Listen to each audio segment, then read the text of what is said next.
महापालिका निवडणुकीत शिवसेनेचे 87 आणि महायुतीचे 110 उमेदवार निवडून येतील आणि महायुतीचाच भगवा पुन्हा एकदा पालिकेवर फडकेल असा दावा उपमुख्यमंत्री एकनाथ शिंदे यांनी व्यक्त केला आहे. ठाण्यात महायुतीच्या उमेदवारांच्या प्रचारार्थ सायंकाळी 7 वाजता ठाण्यात विविध भागातून प्रचार रॅली काढण्यात आली होती.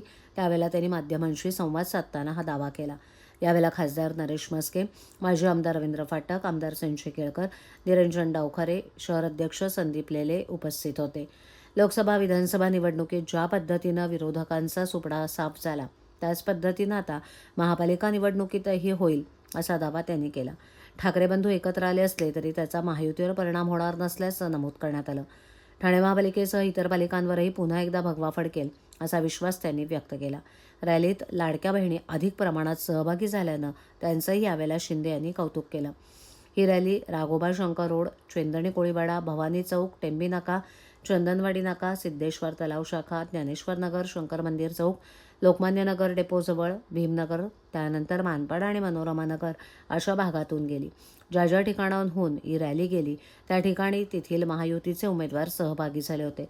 सायंकाळी गर्दीच्या वेळेस रॅली काढल्यानं ठिकठिकाणी वाहतूक कोंडी झाली होती.